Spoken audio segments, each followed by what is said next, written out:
I would say the most enjoyable moment would either be my first big win, but then I probably didn't appreciate that at the time. I just thought, well, I'm great at poker, and I'm going to win every tournament that I play from now on. So, Hashtag run good. yeah.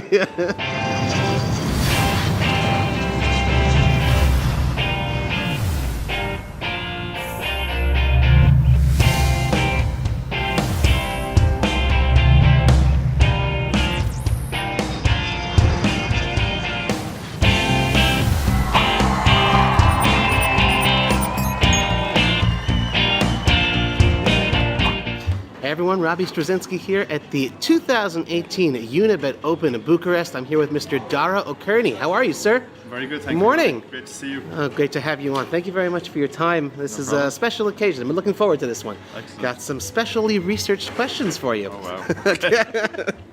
All right, so we're going to take you back to your university days. I read in other interviews that you had majored, you studied in electronic engineering. That's right, yeah. What made you want to study that, and what were you originally hoping to do with your degree? Yeah, when I was in school, the things I was best at were maths and English. At the time, you know, it was early 80s Ireland, pretty economically depressed, so everybody was really just focused on getting a career that, you know, they could be reasonably secure in a job. So electronic engineering was sort of seen as something which had great job security. So yeah, no great thought went into it. I see. I had no passion to be an electronic engineer. Okay. But it seemed like that it would lead to a very well-paid job. Right. That was pretty much it, unfortunately. Well, you did study it though, and you had said that there's sort of a natural skill transfer from that to poker. Any sort of skills in particular that you could point to? Yeah, I think engineering in general, like obviously it's very numerical, very analytical. You analyze all the data. Engineering is essentially like practical science. You see what works, you see what doesn't. I actually got into computer science while I was studying engineering as well. And so that's all about problem solving, Right. Algorithms, and all that sort of stuff. So I guess that'd be the main area of crossover. Got it. Okay. Well, we know you graduated university, and we know that you started poker at the relatively late age of 42. So let's fill in that gap. What were you doing for the 20 years in the interim? Yeah, that's a very good question. Thank you. When I came out of college, I had lost all interest in being an electronic engineer. Understand that? So I went into, but I had my final year project had been to develop a software project, software application. Okay. So I'd gotten into computers at that stage. So I worked in computers for a couple of years, initially as a programmer, and then I moved away from that towards sort of technical communication. Set up my own company as sort of a technical specialist. Worked on a wide variety of projects in lots of different areas. Sort of the thing I liked about that particular job was that I could come into a new area like medical software or banking software and try and learn it. And so I learned lots of new things. I was also involved in the original HTML project, which was development of the specialized markup language from the original HTML. Wow. Which eventually underpinned the World Wide Web. Right, sure. When that was launched. Well, that's pioneering. Yeah, so I like to tell people I invented the internet. Yeah. That greatly overstates. You and Al Gore, I believe, Me and right? Al Gore, That's it. Okay. So for the next 15 years, I guess, I was essentially a traveling technical consultant from project to project. Right. I was getting kind of tired of that. Didn't really enjoy all the traveling. I'd also gotten into running during that time as well. Yeah, well, we'll get to that. Yeah. But yeah, by the time poker came along, I wasn't actively looking for a career change, but I was certainly open to it because I've been doing the same thing for almost 20 years. I was basically looking for something fresh. Got it. Okay. Well, you learned the game at 42, and already less than a year later, you were earning more money from poker than from the day job. Yeah. So you decided to turn pro, and you also have admitted that you ran well during that time. Insanely well, yeah. Nonetheless, it's still exceptional. I mean, in Yeah. the first year to go ahead and make a change like that. What was that first year like for you? How much effort did you put into studying and playing in order to get better during that year? Very little study, I have to say. Well, Really? actually, maybe that's not fair. I read all the books that I could find. Okay.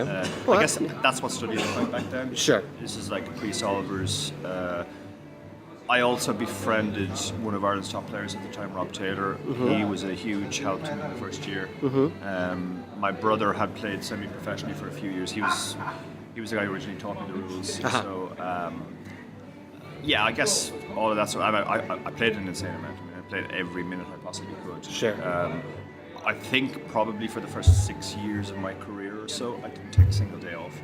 Wow. Played every single day. Well, that's dedication, online. sure. Yeah. And you've done that with your running, with all of your other pursuits as well, right? Yeah, it was basically my new obsession. So I played very long hours. I learned mostly by trial and error, I would say. School of Hard Knocks? Yeah, School of Hard Knocks, definitely. I started playing limit cash, and then gradually over the year sort of started playing more sit and goes, and some live tournaments. Sure. So yeah, the first year was very successful. I mean, I won my first major live tournament. And at that stage, I was already thinking, well, this is happening faster than I thought. Okay. Maybe Okay. At any point, are you like, okay, I'm really getting lucky here, running well, or just like, oh, this is easy? I think I was probably taught this is easy. Yeah. Longevity teaches you otherwise. Yeah, Okay. absolutely. I think I was definitely had an inflated sense of my own Got it. ability as a player. Okay. Yeah. But yeah, looking back, I realized that when I ran the first year. Well, in 2008, when you decided to go pro, what exactly was the turning point for you? When did you say, okay, I'm, you said you're earning, okay, this is a bit much to pry. How much were you earning in your job that you were earning more and you said, okay, I could do the poker thing now? Yeah, at this stage, I mean, I was doing very well in my job. I was earning, I guess it would have been high 5 figures. Okay, yeah, that's legit. 6 figures. No, 5 figures. Yeah, high 5 figures. Right. But poker was going insanely well. Sure. I was crushing online in cash. I was playing 2 to 3 nights a week in the Fitz, William Carr Club in Dublin. Sure. And I was making, I was averaging about $5,000 a month profit from that. That's great. And then Without the stresses of the job, then, yeah. I guess. Well, I was still doing the job, so it was actually, but I was able to work from home and it was on my computer. So I was literally playing poker and doing my job at the same time. Wow. That's the way I started.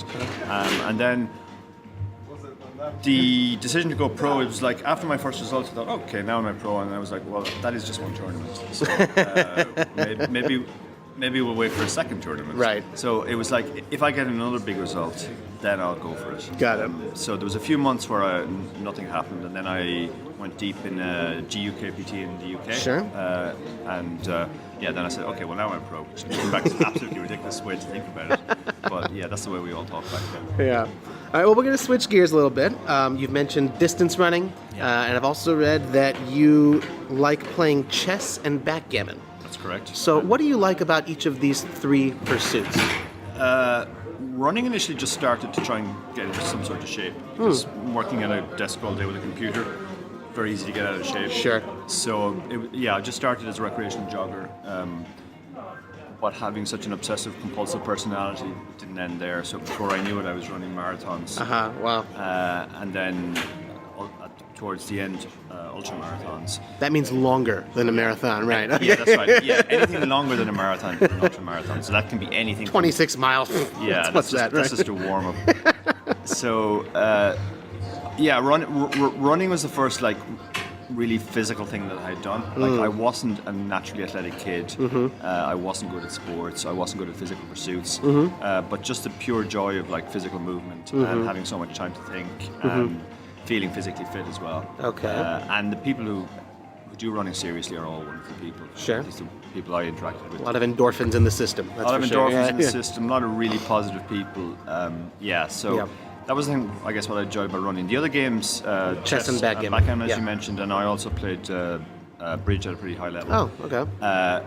It was just sort of the puzzle aspect and also the competitive aspect.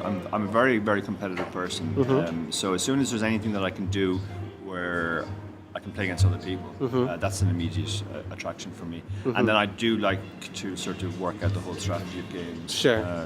And deconstruct how to be good at games. Right. Played a lot of all sorts of card games as a kid. Played chess and drafts as a kid, or checkers. And I've just always been drawn to games in that sense. Cool.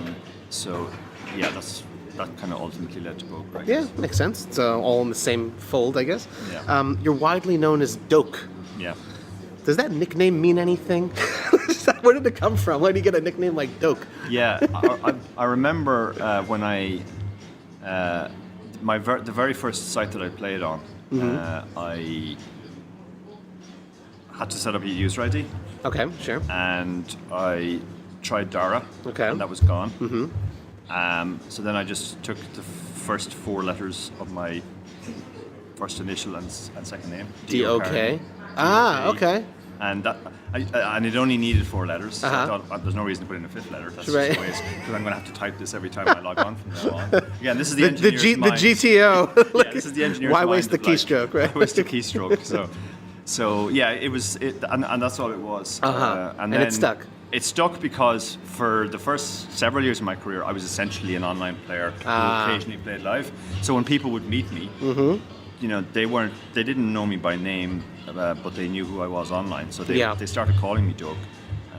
And then now the name's just. And there you are. Well, you mentioned that live and online. I think you made that transition, and you said it was relatively easy. Is this because specifically you weren't in your 20s? I mean, typically, people, when they start online, they're in their late teens, early 20s, and then the transition is to live. You did that, but you weren't in your 20s anymore. Yeah, I think that definitely helped for sure. Yeah, just things like emotional control and being used to being around people, being used to reading people as well. Because, like, my job before as a technical consultant, a lot of it was like I would have to go in as a technical expert and deal with the different people in the company, and a lot of the job was just figuring out the internal politics. So you go into a meeting, everybody would be talking about something, and you would need to be able to pick up on who's negative to this new idea, who's positive, who's really driving here, Sure. And all this stuff. So yeah, I think just being used to dealing with people, reading people, that was definitely a huge help. Made the transition easier. Making the transition to. Sure. I think one of the things that online players really struggle with is the sort of boredom factor of live poker. That they're not playing 20 tables anymore. Right. They don't have as many decisions, so they can kind of get bored. Whereas I do just enjoy the whole experience of being at a table. Nice. Plus, having been like a super long distance runner, I'm used to doing the same thing over and over again. And having that type of endurance, with the, despite monotony, I suppose, at certain points. Right? Absolutely. I hear you. You said in an interview with my good friend Barry Carter from Poker Strategy that the poker industry is kind of failing at marketing to older players, always focusing on the younger ones. I mean, we all know that. And even though that older players, they have more discretionary income, ostensibly. Correct, yeah. So if you were in control of things, what sort of marketing would you like to see from online sites like Unibet to older players, and how would you go about it? Yeah, I'd like to. Just to step back for a second, I think one of the biggest turn-offs for older players is the number of financial scandals that have dogged online poker. If you're a young guy starting out and you're 18, you just want to get online, you want to play, and you're willing to risk it all because you don't have much to risk anyway. If you've worked all of your life for your savings, and now you have time to spend doing something that you love, you want to feel that if you put money on the site, it's completely safe. Yeah. Now, obviously, sites like Unibet and all the rest are totally 100% safe. But Sure. the problem is that as soon as there's like one bad egg, that plants the seed in everybody's mind. So Very ultimate bet, unfortunate. full tilt, all that stuff, that really affected that demographic. I think the poker industry handled it really badly in allowing it to drag on the way that it did. What should have happened really is the other sides should have come together and immediately guaranteed all the players' monies. That's the first thing I would do. That whenever a site goes down, rather than just saying, "Oh well, that's sad that all those players lose their money," Okay. not realizing the massive damage that does to the credibility of the industry. So instead of like having all these really expensive commercials and hiring all these really expensive ambassadors from other fields of sports and so on, if they had just looked after that, I think that would be a huge thing. Okay. The other thing is, I think the marketing is actually a turn off. It's very much aimed at like young guys. Come on, it's cool. Right. Do this, rather than come play poker. It's really fun. You'll meet a wonderful array of people. You'll make friendships. I think that's what the marketing should be focusing on, rather than like, be like the latest young sensation. So yeah, I think that's what the industry should be doing. I got this. The first time I got the sense was when I played the WSOP seniors a few years ago, and people and the guys at the table. A few years ago, you got to be 50 to play that. You're only 52. 53. Oh, I okay, turned 53. Okay, there Yeah. you go. Okay, So now I get it. So just to talk to the table about online poker was generally negative. It was like, oh, I'm not sure our money is safe, and then isn't that for young people? And I just thought, online poker's missed a trick here. These people have lots of money, lots of time. Other industries like music industry target them specifically for exactly those reasons. Yeah. You have nostalgia tours. You have everything that's aimed specifically at making the older generation go to concerts. Sure. And I mean, it should be more difficult to get an older person to go to a concert than to get them to sit down in front of a computer and play poker. And yet the music industry's done a much better job. It says what we can learn from them, exactly, Yeah. right. You've got a pretty widely read blog called Doking Around in Cyberspace. How long ago did you start the blog, and what gave you the idea to do so? It was basically just a journal in the beginning. Okay. It was a dear diary. It wasn't intended to be read by anybody else. I had done the same as a runner. I had a MySpace blog where I just wrote how my training was MySpace. going. I know, that's a real Right. throwback, yeah. And I enjoyed that process, and I found it very useful when I was a runner. Talking about my training, talking about how races had gone, what I could learn from. So I thought I'll do the same for poker. So initially I was just blogging, and I never saw the point in blogging initially about online poker. So it was just every time I went out to play live, I'd write like a tournament report. Okay, for yourself. For myself. And then after a while, I started meeting people at tournaments saying, "Oh, I read your blog," and I was like, "Oh my god, I haven't even found my blog," because I didn't advertise it at the time. which Right. Anybody who knows me now will find funny because I'm such a shameless promoter of my blog. But back then, I didn't actually even promote the blog. So then I realized, oh, other people are reading this now, so I can't just be self-indulgent. I went there, I lost a race, I went home. So I started thinking about other types of content that I should put in, and then gradually over the years, the readership has built. It's got far more international. Right. When I started, obviously, everybody who read the blog was Irish. Now it's only about 10% Irish, 90% from other countries. And the great thing about the blog over the course of my 10 years is that almost everywhere I go in the world, somebody will come up and say they read the blog. That's pretty awesome. It's an immediate way in with some local people. That's a really good feeling, I'm sure. And of course, you host the Chip Race, right? The Chip Race podcast with David Lappin. Did you have any relevant prior experience before you started hosting the podcast, and what made you feel confident, okay, I could do this with this guy? I did actually, yeah. I had done the very first Irish podcast, which was called Irish Poker Radio, with a gentleman called Ian Chain, an Englishman who had relocated to Ireland. Okay. And he'd approached me and said, I want to do a podcast. I'll be the sort of recreational player, and I want one of the professional players to do it as well. Would you be interested? And I said, yeah, I'd be very interested. Oh, okay. The whole podcasting area was very new. I think we did about 12 episodes. This is how long ago? Around what year, more or less? 2009, maybe. Okay. So yeah, we did, and it was very successful in Ireland. Built an audience. Then Ian basically moved on to other areas. He had other projects he wanted to do. Didn't want to do the podcast anymore. So I stopped at that point as well. I didn't want to continue. So this is several years before the Chip Race, but I had done that before. had been through it, knew that there was a market for it. That Right. People did enjoy it, so I was confident that the chip race Right. would be successful. So David sort of approached you and was like, let's go, let's do this? Basically, yeah. What happened was there was a podcast production company which targeted certain niche markets like horse racing, cricket, etc. One of David's best friends, a photographer called Rob O'Connor, worked for that company. Okay. And he said to the CEO, "Oh, you guys should do a poker podcast." And I know just the guys to do it. Nice. So David came to me and said, "These people want to do they're commissioning a poker podcast. They want us to do it. There's no money." Well, it worked out pretty well. But what we'll do is we'll make one season, and Right. if it works, and they get a sponsor, Yep. Then we can monetize it. So, I mean, yeah, I thought this sounds like a cool thing to do anyway. And, Sure. David's a fun guy to work with. Right. And you said one season. Now we're at the end of season 6. It's 4 years later. How do you guys define a season, and how many episodes get produced per season? I know. David's idea is David's basically a wannabe TV producer. So in his mind, He means that with love, David. I do. Just letting you know. So in his mind, I've had difficulty getting my head around this too. But it's basically 7 episodes is a season. Okay. But we never do 7 at the same time. We never do 7 in a row. We do 4. We take a break and then we come back and do 3. Aha. And somehow those 2 things together are a season. Okay. But there are several a year. Uh-huh. So yeah, it's a little bit artificial, but it does kind of break the thing up. Sure. And but when people ask me about season 4 or season 3, it doesn't mean anything to me. For me, it's Got just it. a sequential list of episodes. Got it. Well, what do you enjoy most about co-hosting the podcast? Getting to meet some amazing guests. We've been really fortunate with the guests that we've got. People like Jennifer Tilley, Phil Lack, Phil Helmut.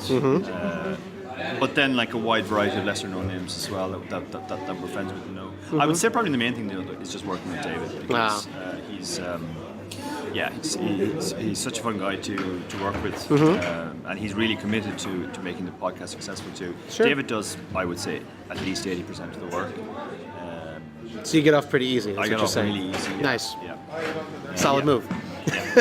So you mentioned the good guests you have. Right at the end here of season 6, big stellar guest, Molly Bloom. It's pretty awesome. Yeah. Do you have any guests that are on your bucket lists that you want to have for future seasons, future episodes? Personally, I think it would be amazing. Probably the ultimate would be Phil Ivey. Yeah. Because he's such an elusive character. He Sure. has dominated the game for so long. I guess Phil would be the ultimate. Daniel Negreanu would certainly be interesting as well. Even though Daniel is much more exposed, let's say. Much more what, sorry? Much more exposed. Exposed, yeah. But yeah, I mean, Daniel's a fascinating character, so Sure. great to talk to him as well. Okay. Well, your podcast, The Chip Race, is sponsored by Unibet, as are you. Did it, like your relationship with Unibet, did it sort of happen like, okay, hey Dara, you want to be an ambassador? Like, how did it happen that you got into them? That was basically it, yeah. Really? I mean, it was bizarre, but I think my memory is it came out of a blog I wrote a couple of years ago on PokerStars event in Barcelona, which was, from my perspective, a total and utter disaster in terms of player experience. So I broke down in my blog what was bad about it, why it was bad for players, why players were complaining, Right. why players weren't having fun. I think I remember reading that one, yeah. Yeah, and Unibet came and said, the head of Unibet Poker came and said, we read your blog, we agree with everything you say. This is very much our approach as well. Live events should be about player experience. Right. By particularly the players, for the recreational players. You see that Yeah. everywhere, right? And that's not just a slogan. I mean, Unibet are committed to recreational players having as good of time as possible at their events. Sure. Well, you see it here, that's for sure. Yeah, that's why we're here in Bucharest in this wonderful hotel. So many parties put on for the players, so many fun events that we can do. So that's basically how it came about. Cool. Well, we're just going to end off just 2 more questions because we got a main event to finish here. They're holding it up for us, which is pretty cool. Well, you're 53 now. You've been playing poker professionally for about a decade. Yeah. Looking back on your last decade, what would you say have been your most enjoyable moments and your most challenging ones? I would say the most enjoyable moment would it would either be my first big win, but then I probably didn't appreciate that at the time. I just thought, well, I'm great at poker and I'm going to win every tournament that I play from now on. So, Hashtag run good. I went through a few difficult years in the middle of my career where I wasn't doing as well as I had done online in previous years, and I was starting to worry that the game was passing me by a little bit. I didn't have any really big live results at that stage as well, so I thought, like, maybe I'm doing something wrong. Why have I never Self-doubt starts to creep in a little bit. All this stuff. And then in 2015, I came second in a WSP event, and the experience of making that final table, and I was short stacked the whole way, and just the experience of playing that, that was I would say that was the highlight. Also, the support I got from back home, like people were sending me photographs of people in poker clubs all over Ireland standing watching the screen of the final table that was going on. That's so cool. Yeah. Wow, that must have felt amazing. And when I went back, the reaction was just incredible from everyone. Like a rock star, you were greeted, huh? Yeah. So Bono, right? It's like the only Irish rock star. Yeah, so I would say that was the main thing. Right. Well, last question then. What sort of goals and hopes do you have for yourself as far as poker and life in general over the next decade or so? The main one is just to keep doing it. I think the real victory in this is longevity. If you can, I've seen so many players come and go over the 10 years and had like short, brilliant careers, but then burn out like a supernova. Burn out like a supernova, exactly. Yeah. So I would say that's the main thing. Then obviously, if I could, win a really big tournament, win a Unibet Open, win a bracelet, that would probably feel like the ultimate. But I would say it's mostly it's just continuing to do what I've been doing. That's awesome. Because I still love poker. I still love getting up every day and being able to play, and not to have to do another job. Sure. So yeah, I'd say that's pretty much it. Well, I hope you always do, and I do wish you good luck with those things. And when you do win those huge events, maybe we'll do this again. Absolutely. This is Robbie Straczynski for Card Player Lifestyle. Again, Unibet Open 2018 in Bucharest. This is Dara O'Kearney. Thanks so much for watching. Thanks, guys.